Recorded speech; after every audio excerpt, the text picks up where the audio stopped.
Hello everyone, you are listening to episode 1 of the CP Physiques podcast with your host, Johnny Gregson, me. So, first off, I do have a stutter, so I may stutter sometimes during this podcast, but I will try and limit it.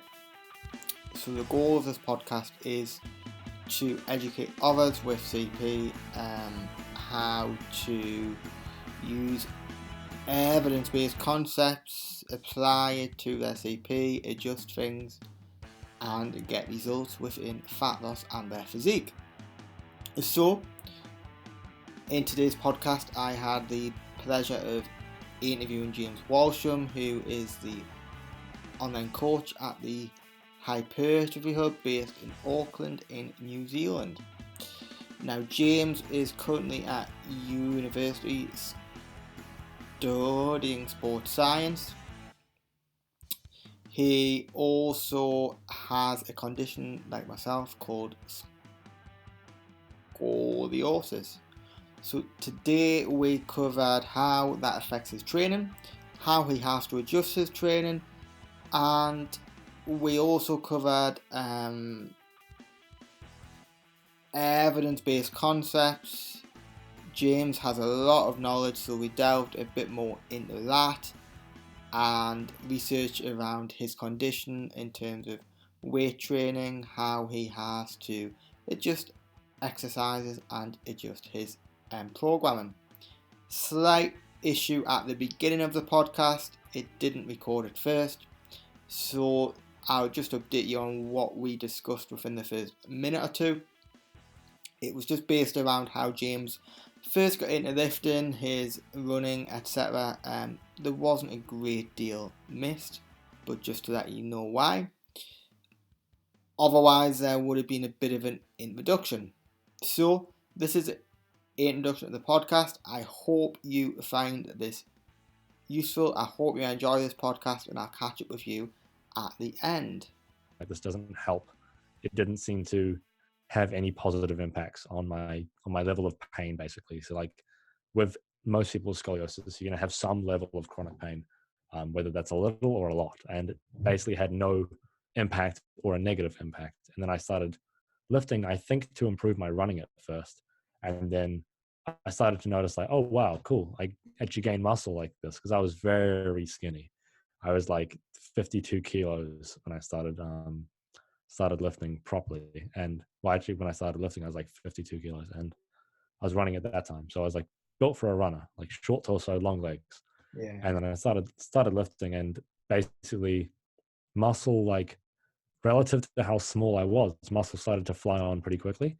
And to me, that was pretty fascinating. But then after a point, I kind of like, I basically just went in total bro, and I would just 10 out of 10 RPE. Like I would just crush it every single session.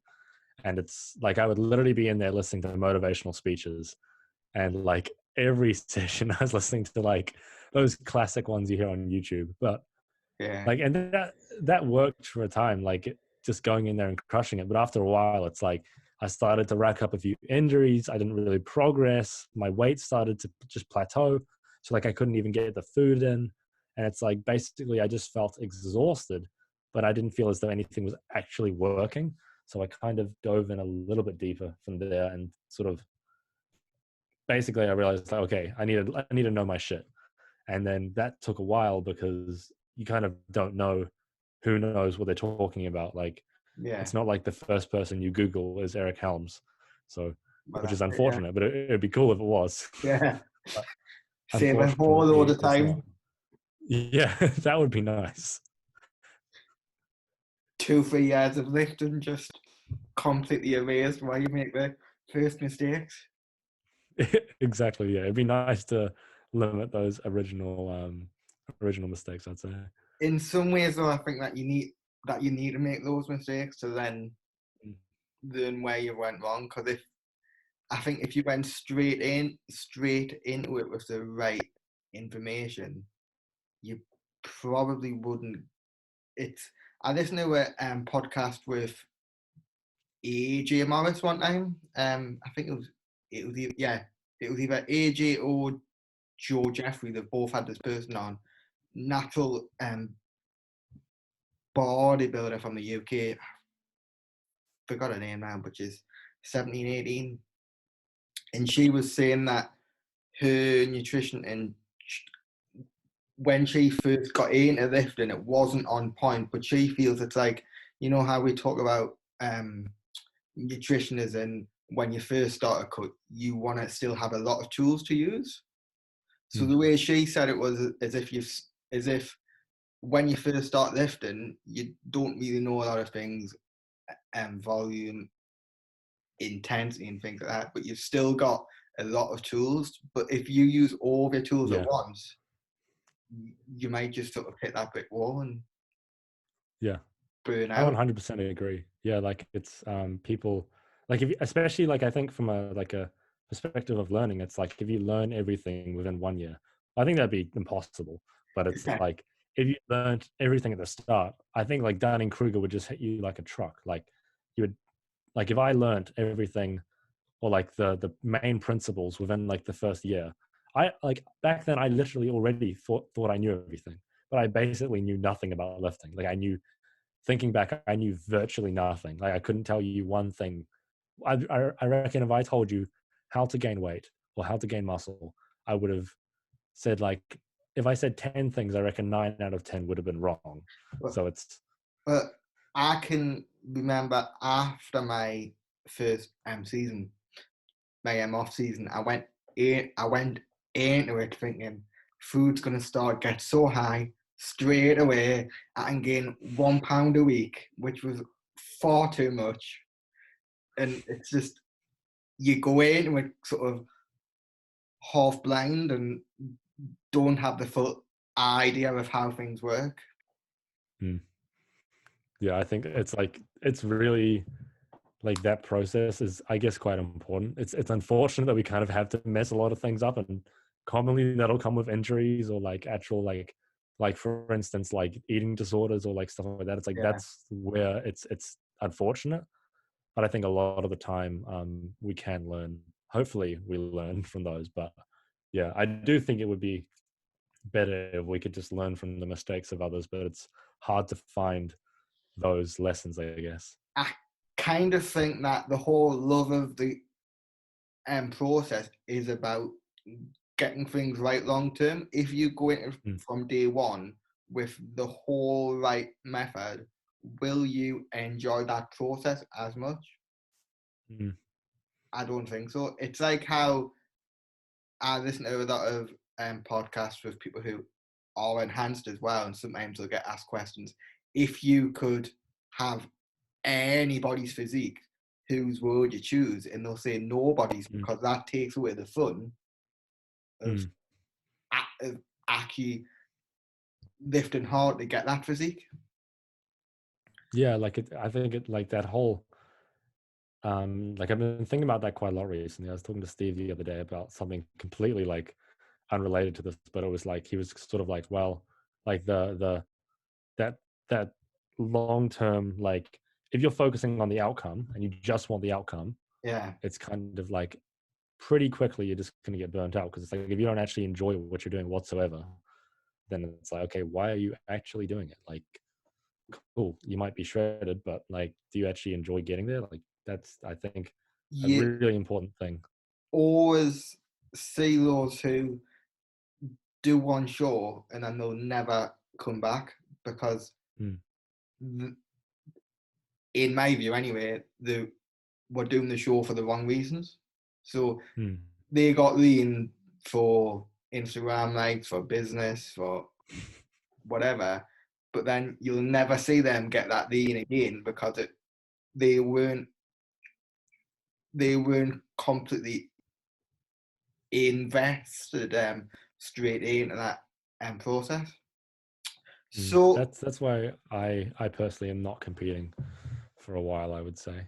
do you have any plans to ever compete in the future? Or Um, I think like I don't know much about your condition, but I know yeah, you've competed, and it's like I probably feel a similar kind of thing, right? It's like that, like, oh, cool, you have this thing, but you can still get fucking shredded and jacked. It's like Yeah. I kind of want to do that, but then again, it's like, so like I'm hoping to pursue my masters, and like that's going to be draining, and I doubt that competing during that is a good idea, just because I also don't trust my emotional stability.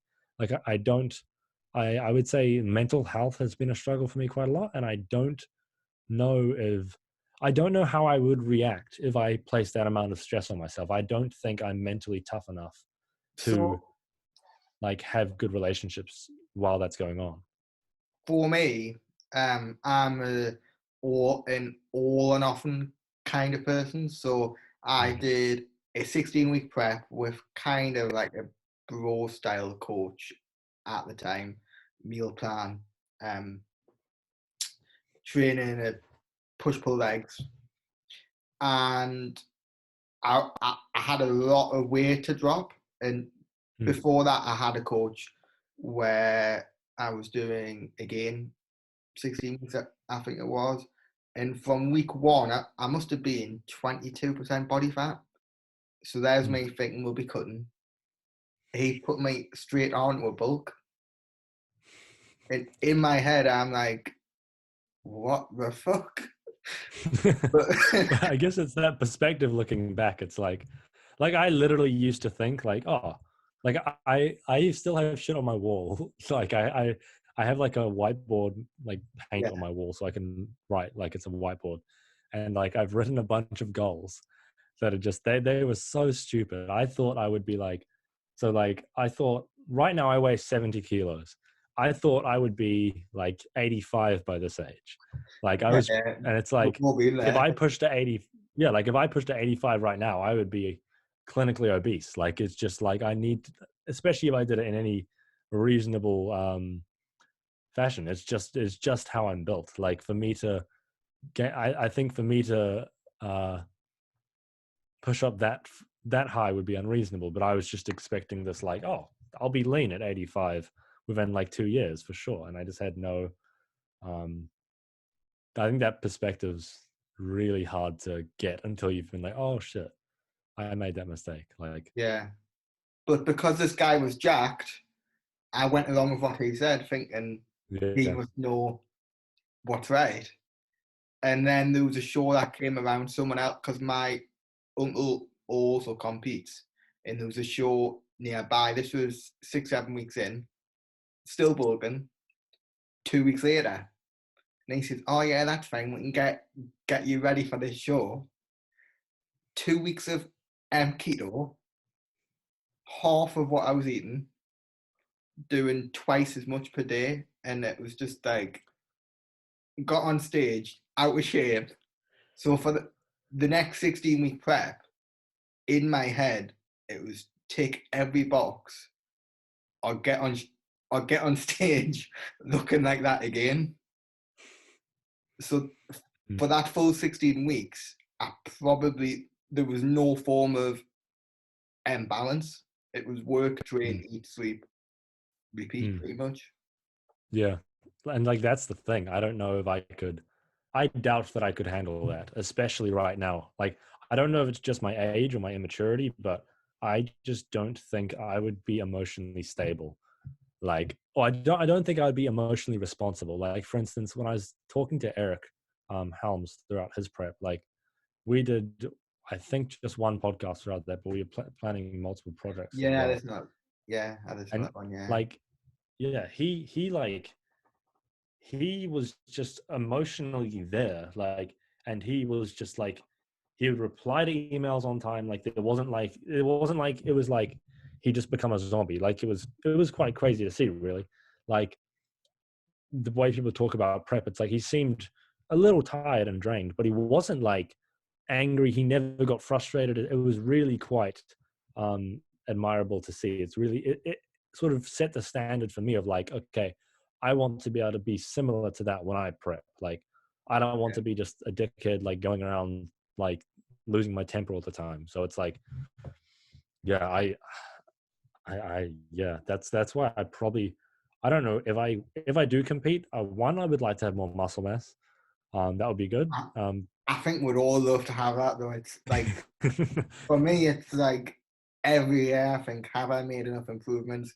One more year Mm, run, and it's just you can get the point where you never get on stage because you think that exactly. you haven't got enough muscle mass. Yeah, exactly. I don't want to fall into that trap either, but it's mainly the emotional thing is, and also the cost because it's like I'm trying to get hypertrophy hub sort of like actually like on the table and like as my full-time thing. I'm trying to do my master's degree. I'm just trying to not go insane. And it's like, I don't want to push it at a So what's time. your degree at the minute? Sports So science? I have my undergraduate degree in podiatry, which is completely unrelated. It basically is a not useless degree. It taught me a lot, but it's basically useless for the job I want to do now. And I'm currently doing my graduate diploma in exercise science. So then it's basically like 6 to 12 months of exercise science, like undergraduate stuff. Yeah, And then I'll be going into my master's and hopefully doing my master's with Eric Harms because he's also in Auckland. So that should be fun. Um, that should be but pretty we'll cool. see. Yeah, that'll be a dream come true. My degree was completely different as well. It it was to do with business. So it's Yeah, like a half wish now looking back. I'd went in and done sports science, went through yeah, the whole PhD, but like yeah, yeah. I've half looked at it now, but the way it works in the UK, you can only get a loan for one degree. Mm, So then I'd have to pay for the full. In yeah. I don't know if you know, but about 8 9 years ago, the fees went up in the UK. So it Mm, was £3,000 a year, and mm. it's now up to 9,000. And Shit. my first degree, I signed up the year before the change. I was so Damn. fucking lucky. Saved like 25 grand. Jeez. Yeah, So like I in don't know. I the think we all like a lot of us will look back on our degrees and just be like, "Geez, why the fuck did I do that?" But it's kind of like yeah. I don't know. You cannot change your past decisions. This is why I like stoicism because it's like, okay, like cool, you made a decision that isn't the best now, but like whatever. Like I can't actually go back and do exercise science, so So what made you roll choose with it. your first degree? Was there a reason Um, why you got into? well, it was kind of like so. Podiatry is basically like a physiotherapist or like a lower class doctor, but for the feet, only for the feet, basically. Yeah, So what fascinated me about that originally was basically running. I wanted to specialize in running, and that became more impractical as I understood more and more of what podiatry actually is. But I did find a sort of second love within podiatry, which was sort of diabetes. So like now that's where I want to take a lot of what I'm doing is into diabetes because I think like it's one of those conditions where I'm unsure about your condition, but is it one of those conditions where it's not really like caused? It's kind of like you're born with it or it's something like that. no. So my condition is basically it's a stroke. Right, right, right. So the messages sent from the brain through the nervous system to my left side, left leg, left arm, are Yeah, weaker on on getting there pretty much. So right. it's like a stroke. So you my format of so I have MCP, but there's a lot of different types. But my Yeah. form, you either get that through having a stroke or complications at birth, which was how I Mm, got mine. So I think you can have a stroke when you're in the womb, which is pretty fucked up. yeah. Yeah. Well, yeah, like what I was saying is like the problem with that, right, is like you've basically done nothing to cause that. Like there's Yeah, nothing you've done wrong from like a lifestyle factor. There's yeah, nothing you've done. And this is the tragic part about a lot of these conditions, right? Is like yeah, scoliosis, for instance, like millions of people get scoliosis. Not everyone gets it severely, but it's like everyone who does get it severely, it's going to give you chronic pain. It's going to impact you for the rest of your life. And like, that's not just this condition. There's also lymphedema. My friend Mo Samuels, he has that very severely, and that's a very that talking to him about that made me very very sad. But it's like these conditions can they basically can't be solved, right? They're kind of like there forever, Yeah. and for a large part, in a lot of people's cases, and that is, as you probably know, it's difficult because it's like, oh, cool, like I didn't do anything to deserve this, but I got it, cool. This is why I like stoicism, because it's like, deal with it, it's like, what can you do? But then, um, I don't know why, but something about diabetes fascinates me so much, because it's like you you have this condition of diabetes where it's like the end stage result of it is so painful, so like it causes so much damage to people's lives. It's like diabetes is not like this a little disease that causes a little bit of trauma. Like it literally makes people lose their Yeah. foot. Like that's the first thing. Then they lose their life. It's like they lose feeling, they lose their sight. It's like, and like 90% of the cause of that is lifestyle. So it's like, to me, that's fascinating that we've society's Yeah. been structured in a way that occurs. It's like, and then there's all these, like, you compare that to the other conditions where they can't be helped, and then there's these ones that it's so abundant and so like it's spiraling out of control, and we seem powerless to it regardless, I which find it is, mad how a lot of people still don't change their lifestyle even once they get it.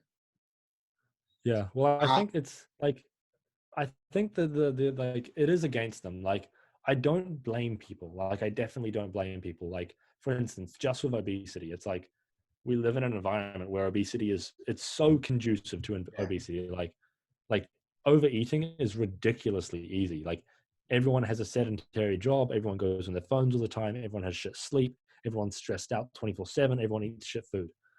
No one wants to exercise because they're already stressed and they're tired and they can't be fucked. And exercise just isn't useful anymore apart from the health benefits, right? And it's like, I yeah, I don't blame them, but it's like, this is the situation, and it's like, yeah, like it's one of the most like easily solvable problems, yet also not solvable at all, which sucks. I mean, I always find it crazy as well when you think about in terms of lifting and training. If you take the average Mm, female in a mm, bulk, they'll be gaining weight on 2,200 mm, calories. It's mm. so easy to overeat that even in an off season Yeah, when your food's at its peak yeah. Like, my compared last to meal was 1,500 calories, like, and it was just a joke to eat. Like, that. Just sounds heaven to me right now. I'm cutting and I'm on 1,900 a day, and that's just yeah. it's not too bad, Well, but it's grass is greener, because it's like, man, I wake up and I'm like, I don't want to eat until like 2 p.m., but I have to eat. So w- w- how much do you eat then at the end minute? Is it 3, 4 thousand? usually, like, currently I'm kind of like semi tracking, and when I do track, it usually ends up being 4,000 plus, which is like ridiculous. For like how much I weigh. Ever actually tracked above that much? I've had one day in a blue moon where it's been above that much, but Mm, I think the most my off seasons have got to is 3,700. That was on a training day. So mm. obviously rest days were pretty low. I had to balance that out. It's like when you hear of people who eat 6, 7 thousand. I was like, how could you Yeah. physically? Yeah, I feel like as a natural, like getting above 4,000, I feel like that's like, okay, that's like, you're getting up there. But like once you get enhanced, it's like, Jesus, like people get into some, like, I think I was talking to Joe Jeffrey, and I think it was him. He was eating like 8,000 a day, like Yeah, regularly or I've something. listened to his It's podcast. like, yeah, was that Carbs Cast or the other one? I really enjoy Both. Carbs Cast. Yeah, Codcast is funny. It's crack up, yeah. But yeah, I couldn't fathom eating more. Like, I'm sick of food already, but it's kind of like what you have to do. Like, it's probably not optimal for health. Um, but I want to gain muscle, so there's not really another option, is That's it, there? yeah. So in terms of the way you train, how has that changed from the start to now? So, like, there's a few things that have been like the major things that have changed.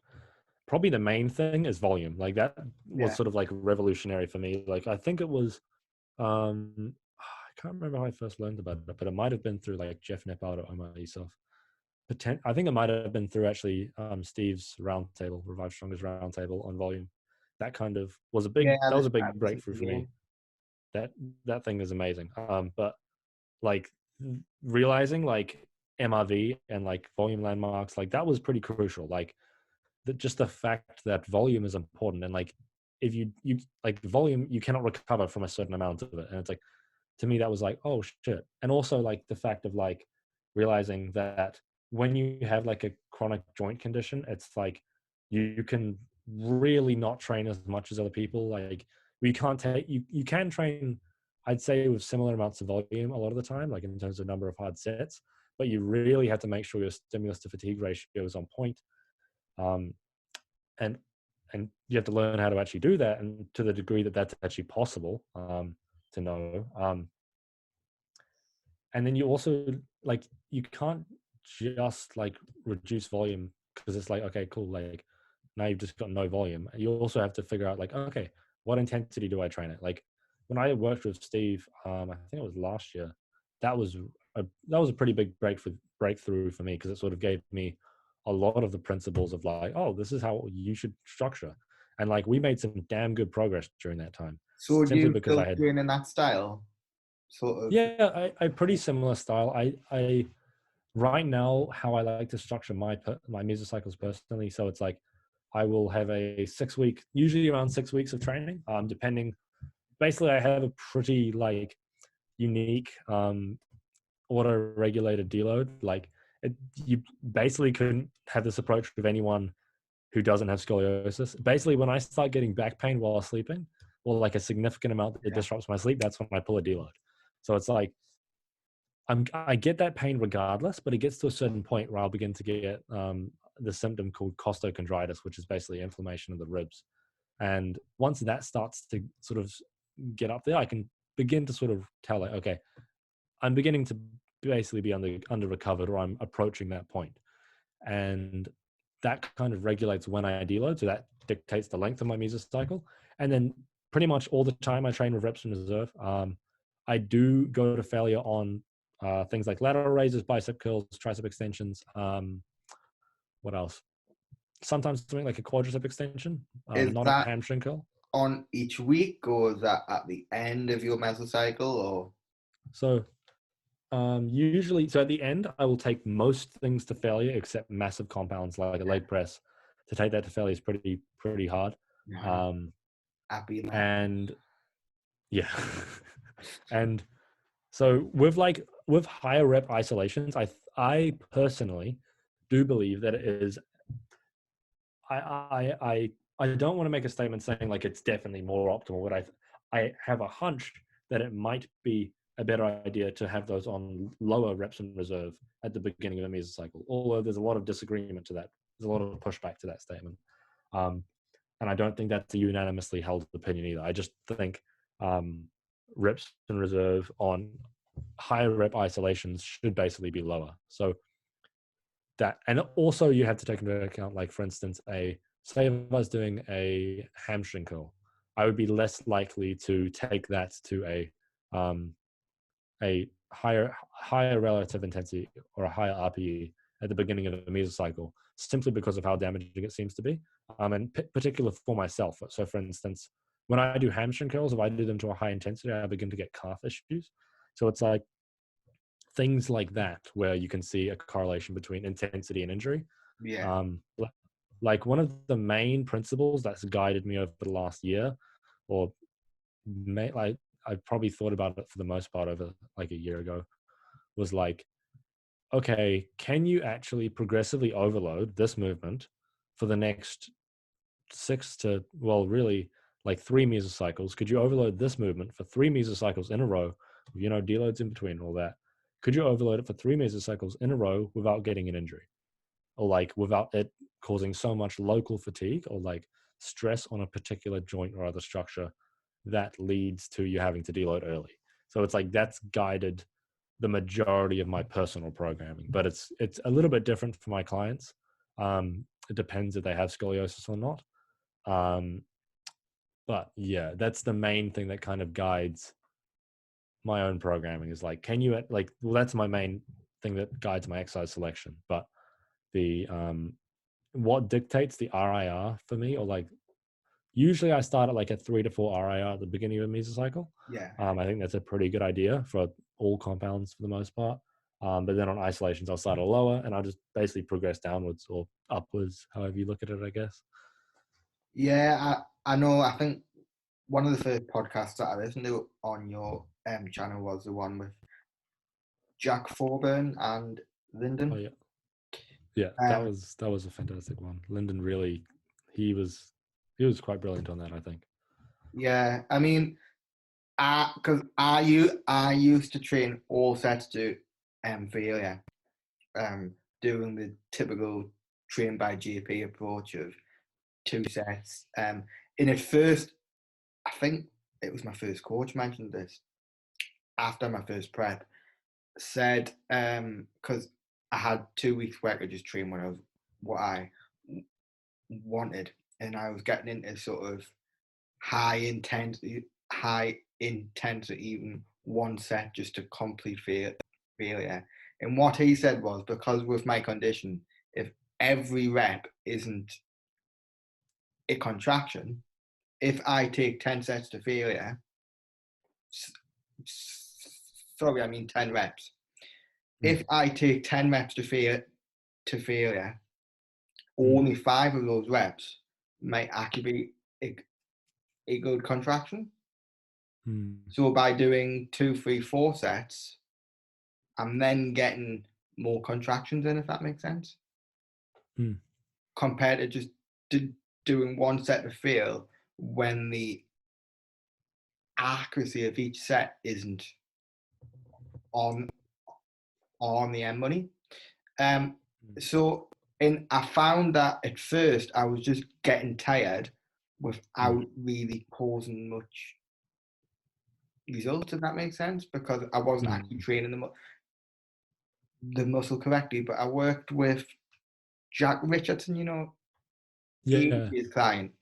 In over about 6 months, the sets got more and more accurate, but I just found that I was digging myself into a massive hole every mesocycle. I was just, there was one point where I couldn't train legs for 2 weeks just by doing 1 set to fail on the MC squats. And it was then where I was like, something's going to have to give here, because I just didn't think that I'd be able to do that long term, even though I love now still, I'd love to go in and just take a set of complete failure, but I know that long term it's just not going to work. I feel quite similar. It's like I love doing that and it's so damn fun, but it's like commonly like the limiting factor when like we it's pretty obvious we like doing this stuff. I don't think the limiting factor is intensity very often. Like I just don't buy that. Like I see where they're coming from, but I don't buy the message that intensity is the problem or that intensity is the limiting factor. I would say usually intensity is the limiting factor because people do too high of an intensity. Like, for me, I just look at the high profile names who trained in that way. Yates, for instance, injury after injury. Like, I can't think of more than 10 who've trained that way and actually kept safe and stayed well, you know what I mean? Like, if you look at Ronnie Coleman, he's just absolutely gone now. That does make me sad because it's kind of like, I think Steve and Pascal have talked about it a little bit on the improvement season maybe, but it's like, with him, it's kind of like, damn, like you were a fantastic bodybuilder. Like you probably achieved more muscle mass. I think you achieved a lot of muscle mass, or 99% of what you could have possibly done, right? Like, I don't know if like I'm still skeptical of RIR among really advanced trainees because we don't have any research on that. So it's like, I don't think that we can say for all certainty that RIR beats failure, blah, blah, blah. Like, but it's like, It's a very in some, subjective measure as well, in terms of you think that yeah, you think that you took a set to 2 or RIR, and then it's actually 6, 7 sometimes. mm. Yeah, It's that's the good thing to that, talk about that. yeah, like, I did a good podcast with, this guy, Colby Sousa. He's a PhD student under Eric. And it's like, he's done a lot of research in RPE. And it's just one of those things where it's like a tool you have to use to learn. It's like macro tracking, right? It's like, you can't just go in and be like in hindsight, be like, oh, what RIR was that like 3 minutes later? Like, you kind of need to do it at the time. It's not the kind of thing where you can think about it unless you're like, you actually video it and you look at the velocity or like the slowdown of velocity. It's like, and even that is not something that's going to be like absolutely consistent throughout each exercise. And into if you compare individuals, it's like, it is a really hard thing to gauge. And I think that can be the downside of like RPE and the RIR based RPE scale. It's one of the things that makes it really hard to gauge. However, one thing that kind of fits the whole like the way you train at the minute, where you start with a high reps in reserve and you bring it down to M0 at the last week. If you all of a sudden get a lot more reps taking that set to failure, you know Yeah. that your RAR4 Mm. probably wasn't around a 4. So then you can Yeah. adjust it the next mesocycle, and you gradually getting more and more on the end money in terms of reps, weight, Mm. in sets. Yeah. And then it's also like, you also have to think like, okay, have I accumulated so much fatigue that I can't even express my strength anymore? Like, it's also like, yeah, I think like at some point people should spend a whole mesocycle at a similar RIR, or I think that's not a terrible idea. Like, throughout quarantine, I basically tried to take everything to failure because it's like, am I really going to cause enough Yeah. fatigue with just push-ups? And I had one 20-kilo plate that I was doing like squats with. Luckily, in New Zealand now, we've been able to return to gyms, which has been Yeah, I heard, yeah. amazing. Our gyms are still another 2 months away at least. Yeah. Are you in the UK? Yeah, Yeah. UK. Yeah. Yeah. I Um, really do feel for my UK friends. It's like, geez. Even then, it's not 100%. What they Yeah. say is it depends how the R number reacts. But Yeah. like from day one, there was even on lockdown, there was still people going out, still people going to the beach. Yeah. I'm just like, are you fucking crazy?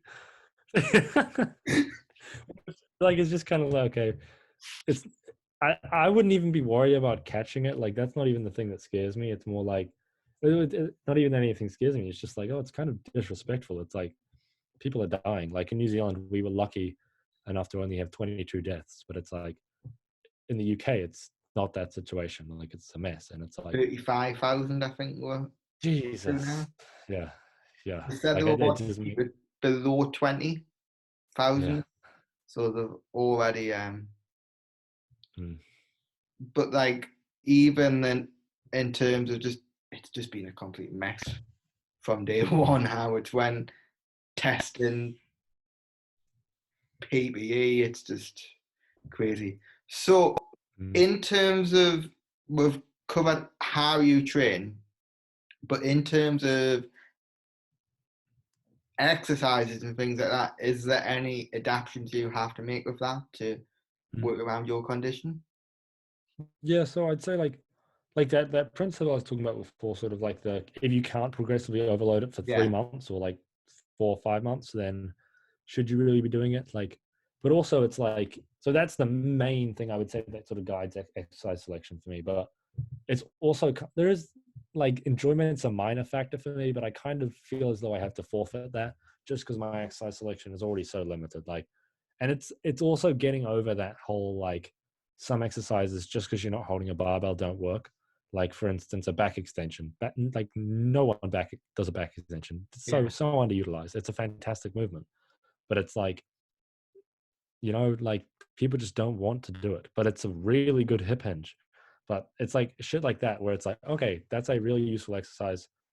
I'm never going to get injured doing a back extension. Like it's just personally, I don't know what I could do on there to get injured. Like I think I would like it's just half the time I'm not using weight. That's usually when I'm just using it as a warm up. But it's like when I actually do load it, it's just I don't see how I could like I'm not putting there's no sort of tension on a muscle in a really lengthened position. So in that case, it might be a little bit of a definitely suboptimal for hypertrophy in Yeah. some ways. But it's like I'm never going to get injured doing it. I can accrue a shit ton of volume doing it. Those are the kind of things. Or also, for instance, like floor press for me. Floor press, like I have a lot of trouble connecting with my pecs, and it's like floor press for me, for some reason, just absolutely crushes it. And it's like if I go do a bench press, I can't feel shit. I don't get sore from bench press. So it's like I Yeah. just think it like I something like a started doing that because with my left side being weaker, over the last year, I started to add in days where I would just train my left side. yeah, And so I was wanting a chest exercise because the chest press machine, I just wasn't actually feeling the muscle. So yeah, I went on the um for dumbbell and it just worked absolute wonders because I yeah. thought there's no way I'm going to go on a bench and do it one arm because I'm just going to end up which I did last year and broke my wrist. Just to add that in, Oh shit. I was benching 22s. Yeah, The guy passes the right side up in the dumbbell on my weak side that I got up myself. yeah. Just pulled me off the bench, so my Oh wrist was shit. already fused, so Oh, there's no give, and it just yeah. went back and broke. Fuck. Jeez. So that was on my first day as a PT. I'd left my What? job to become self-employed. Day one went into Oh. train. I was like, for fuck's sake, this could not be happening. Because like That's terrible. everybody was like, what you doing, leaving your job, you're taking such a big risk. I'm like, And then you I go to break your wrist. on the first day, Oh, in the way it works in the UK, in the commercial gym, you work 12 hours a week for nothing, but then mm, you pay no rent, mm. if that makes sense. So Yeah, yeah. instead of paying money, you pay your time teaching classes and things like that. And I had my first shift that night, still went in with my arm in a cast. I'm like, they're going to think I'm a right risk here. But yeah, Jeez, there's man. a video on Instagram and TikTok. It went absolutely viral. I'm surprised I it can it imagine. got I shared probably wouldn't about. want to watch it. Like I'd get scared about breaking my fusion. That's why I'm scared to deadlift. One of the reasons, but just because I'm like, oh my god, what if I break it? I won't, but it's like Has there been much frightening. research done into your condition and weight training? Like some, but it's so like so Limited. for one, like you look at research, even in like a field as studied as diabetes, and like the people who are looking at weightlifting, like not everyone, but it's like a lot of the people researching like weightlifting or resistance training in diabetes, it's like they don't even understand volume, or they're not even expressing like, oh, this is the volume. Like it seems to be like they're not using any quantifiable unit of volume. Like they'll talk about every other metric, and it's like you're not talking. That seems to be the most important for diabetes, right? And then it's like, I don't know. I just don't think a lot of the research on that is very conclusive for scoliosis. It's like, okay, cool. Like you can look at a spinal fusion, but like looking at a spinal fusion for scoliosis, um, it's probably like I think there's one study with recommendations, but even that I think is for normal scoliosis that is not fused, Yeah. which is like that's a whole nother ball game. But I do definitely worry. Like I do worry, am I doing more harm than good? I definitely do worry that, but I think it's kind of like I think there would be more harm from inactivity, and I don't think I can't think of any other form of activity that would provide the same benefits. Like for instance, like hypertrophy from a health standpoint is I think like if you just think about exercise, doing exercise with the goal of hypertrophy is probably the most beneficial thing someone can do for their health. Like Yeah. I'd say it largely beats a lot of nutrition. Like for diabetes, it beats nutrition by a shit ton. It beats medication. It beats pretty much everything in most populations, not in all. But it's like, yeah, I would find it surprising if it was a bad idea. Like you look, one of the things you could extrapolate from is arthritis. You look at arthritis and you see a lot of like there's a lot of research on arthritis and weightlifting or resistance training, I guess they would call it. And pretty much every study is like, okay, they have superior outcomes. Like it's just black and white. Like Yeah. they have superior outcomes. They have less joint pain. They're more able to move. Arthritis is a condition where it's mainly in elderly people, but it's like that's the kind of I think you could extrapolate it relatively well to my condition, not one to one, but like pretty well. Um, but I would generally take that and kind of extrapolate it. I think it would be a decent idea, but it's you kind of also have to understand anatomy pretty well. Like you have to understand how your erectors work, where your like for instance, my right erector is massive. My left erector literally doesn't exist, or it does, but like it's like I can barely flex it. I can I flex my find right that erector pretty well. so with my left side, my hip flexor, say when I squat or when I do a leg press, my knee tends to come in, so my Yeah, abductor is just so weak. Like I started teaching legs, mums, and tums this year, and we're doing glute kickbacks. And yeah, with my left leg, I was just like, I hope they don't see me doing this because it was just awful. I just had no strength at all in my left glute mm, compared to my right.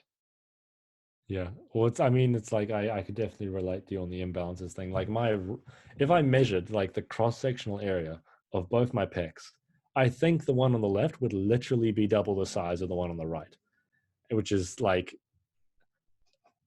and I've thought about ways to try and equalize that, but think I can't think of any reasonable approach that would actually make a difference long term. I Well, I can't found think your of podcast with Brad quite interesting when he was on about, I think it was Eric Helms would train his weaker side. I think it was his delts more, but then that actually got more long yeah, term sort of issues. Because mm, it sort of made me half think, am I doing the right thing by having this session once a week? I yeah, mean, at the minute I'm doing push pull legs twice, but the mm, second rotation is just my left side. I'm thinking, could then this create more long term issues? So it's yeah. Well, I quite think it depends how you do it. Like it's the kind of thing for me where I think like it's just like for instance specifically my pecs, it's like if I just added more pec volume to my right pec, I think that would be a pretty bad idea just because my shoulder's like rotating inwards because yeah. the pecs are already really really tight and like the whole rib my whole rib cage is rotated as well, so it's like everything's rotated that way. Like my skeleton just sits that way, so like my shoulders basically never retracted properly, and it's like for me to stretch the pec is pretty damn hard. For me to stretch it with resistance kind of works, but kind of doesn't.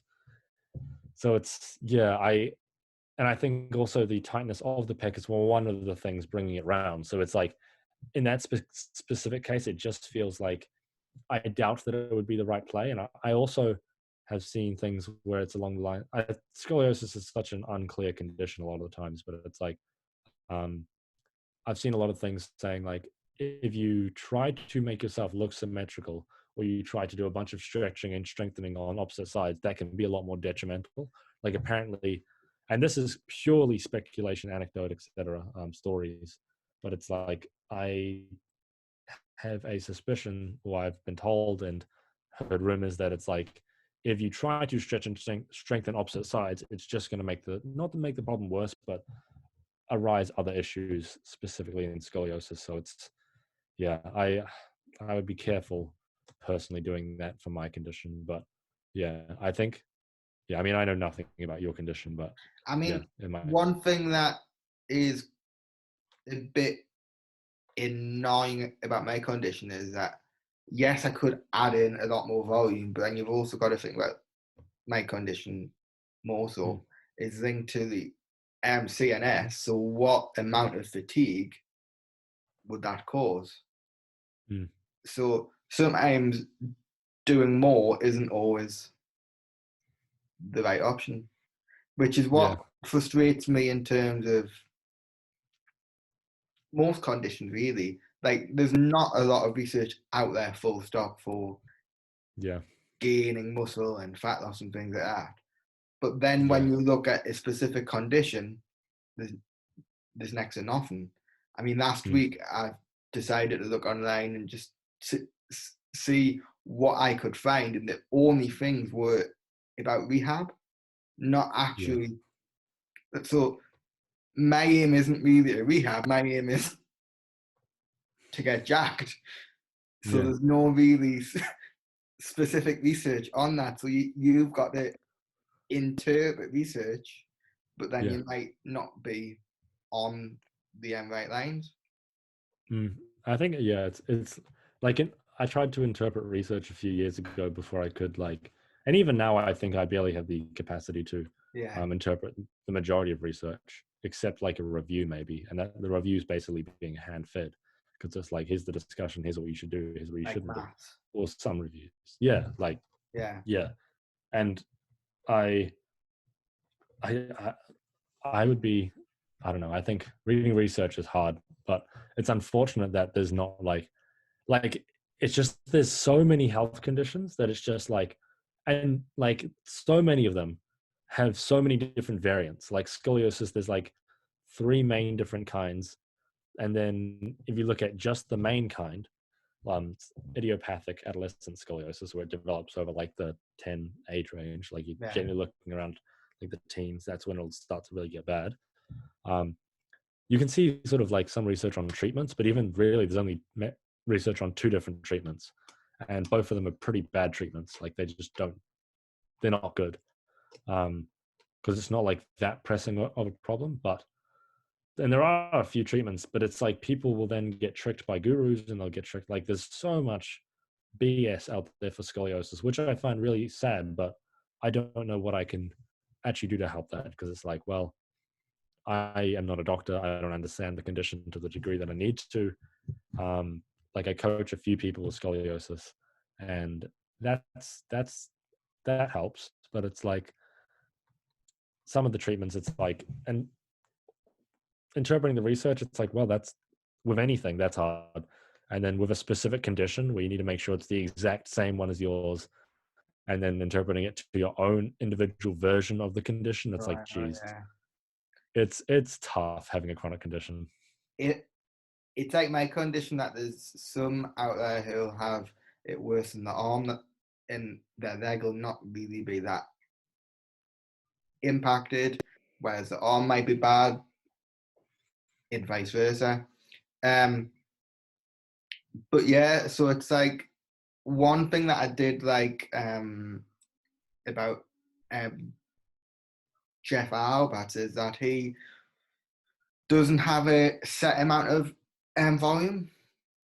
Mm, So his will go up and down depending on how he's feeling on a specific day, which mm, I kind of think if put in well, it can work out to get good results for somebody with maybe a mm, condition where their recovery isn't linear, where they'll have days where it's worse, days where it's better. yeah, I don't know if that's the same with your condition. If you have days yeah. where your spine will be worse, Oh, days where it'll be better. definitely, yeah. And one of the things I was talking to Aaron Hoey, he's fantastic. He used to be called the strength student from JPS. Aaron Hoey. He he introduced me to this concept of the neurobiological backdrop, which is basically like how much recovery resource you kind of have at any one point. And it's like in conditions like this. Also, this other person I talked to, Miranda Card, it's a podcast I recorded ages ago but haven't released yet. We were talking about she had a chronic condition as well, and it's like in situations like that, it's like your recovery resources, or like how much you can recover from, undulates so much that I definitely think that's a viable approach for people in situations like ours. But I think it's complex to do. I think until I know more about hypertrophy, I probably wouldn't be comfortable doing it I just think because of the nature of progressive overload. it's not just that; it's knowing more about your own body as well. So for Mm, someone listening to this who's been lifting for 6 months, mm, just still train hard. You don't mm, really need to look into too much about RPE, about volume. mm. Just train hard. And then the more advanced you get, the longer you train, the more you know your body, then maybe the more you can start implementing Mm. different amounts of volume Yeah. on different days. Yeah, like I wouldn't go diving into the research or anything, but I think like I wish I started watching someone like Jeff Nippard or like Omar Isuf when I Yeah. started. Like that, I think they lay like a fantastic foundation. Like they tried. I think they do a fantastic. Like I think they've taken evidence based and made it like actually consumable, because I'm all of us nerds like to consume it, but I'm intrigued by the way that Jeff trains at the minute yeah, with doing 5 sessions a week, training every single muscle group each session. yeah, our full body. Yeah, I think Full body, yeah. Eric introduced him to that. Yeah, when he came over for the UEBC last year, I believe that's why. I think that's the main inspiration for that from Jeff. But I think that's a great style of training. Like I do something similar, to be honest. I think the layout of your volume over the week is relatively unimportant. Yeah. Like the whole thing. Like I remember when I started, I used to think like, like if I don't wait at least 48 hours after I train a muscle, oh my god, I'm gonna atrophy, blah blah blah. But it's like it depends on like intensity, how much volume you did, et cetera, et cetera. But yeah, I don't think I think it's a pretty cool approach, to be honest, because also then you're utilizing that tool of frequency, which I think is probably relatively underutilized. Like if someone's training a muscle group once a week, it's kind of like, well, why don't you just split that volume in half? Like if that's all the volume you want to do for that body part, split it in half. Like if you just do shoulders once a week, it's like, okay, cool. Like how hard are you really training your shoulders when you do whatever 8 sets of shoulders in one session, or you have a shoulder day where you do like 15 sets of shoulders, and it's just like, why don't you just split that up in half? Like for instance, I do quads and chest, and then I do back and like posterior chain. I do quads and chest, then I do back and posterior chain, and then everything else is like littered in between, basically. On the subject of that, I think we'll finish with this point just as we're getting on for time now. How have you had to change your training split around your condition? Do you run a conventional sort of split, or have you had to change it based on So your condition? yeah, well, I mean, I used to do like the classic push pull legs, except I would never do legs back in the heyday, back in the Oh, newbie yeah. gains days. Yeah, terrible. But then I think eventually I moved to upper lower for like maybe 2 years. Then I started working with Steve, and Steve introduced me to a split that I quite enjoyed. It he programmed this for me. So it was like push, but push including quads, and then pull including like hamstrings and Yeah. glutes, and then basically repeat that. And it's like that. I've pretty much stuck with that since then. I've tried upper lower again, but I just feel as though this helps me recover quite well. And the volume, like the fatigue from all the volume, is split really nicely throughout the week. I do think a higher frequency, or like a higher amount of days training would be a better idea. However, just due to like work and all that. I How often don't do you really train per week? Just on that four front? just 4 times.